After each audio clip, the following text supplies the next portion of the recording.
Hello friend, வணக்கம். இப்போ நீங்கள் பார்த்துட்டு இருக்க போட்டு இப்போ தான் கடல்லிருந்து கரைக்கு வந்தது. கரைக்கு வந்த போட்டு எப்படி அவங்க குடியிருக்கிற இடம் வரைக்குமே வந்தது அப்படிங்கிறது தான் பார்க்க போகிற வீடியோ இது. கிட்டத்தட்ட கரையிலேருந்து 1 கிலோமீட்டர், கடல்லேருந்து கரைக்கு வந்து கரையிலேருந்து இந்த வீட்டுக்கு ஒரு 1 கிலோமீட்டர் 1.5 கிலோமீட்டர் தூரம் இருக்கும். எவ்வளோ பெரிய போட்டை எப்படி இழுத்துட்டு வந்திருப்பாங்க இங்கேங்கிறத நம்ம இப்போ பார்க்க போகிறோம். நம்ம பார்ப்போம் போட்லாம் கரையில் இருக்கிறத, அது ஒரு பெருசாக நம்ம நினச்சிக்க மாட்டோம். அதை பார்க்கும்போது தான் தெரியுது, ஓஹோ இப்படி தான் இழுத்துட்டு வராங்களான்ட்டு. அதை எப்படி இழுக்கிறாங்கங்கிறத பார்க்கலாம் வாங்க.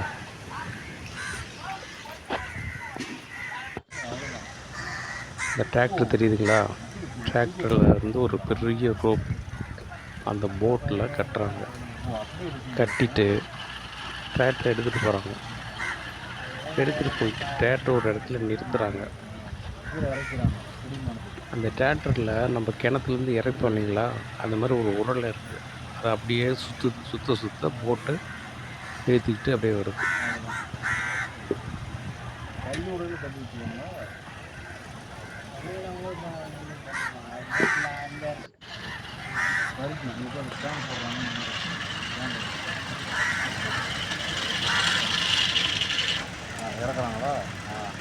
இது ஒரு விஷயமா அப்படின்னு நினைக்காதீங்க.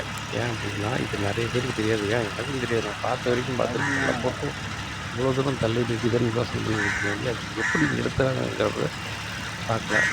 சரி தெரிஞ்சுக்கலான்னு இருக்கேன். அதில் ஒரு உருளை சுற்ற போட்டு பக்கத்தில் வருது. இதுக்கு அந்த டிராக்டருக்கு வாடகை 100 ஒரு முறை கொண்டு வந்து இந்த இடத்துல விட்டுட்டாங்கன்னா 100. திரும்ப கொண்டு போய் கரைக்கு போடுறதுக்கு 100. இப்படியெல்லாம் சம்பாதிக்கிறாங்கன்னு பாருங்கள்.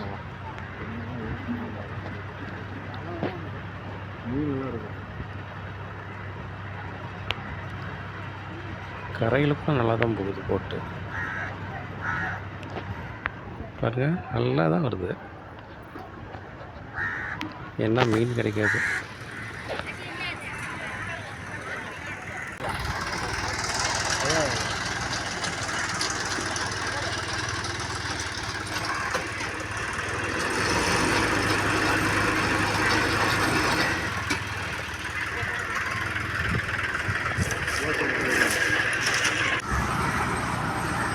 எவ்வளோ பெரிய போட்டு பாரு.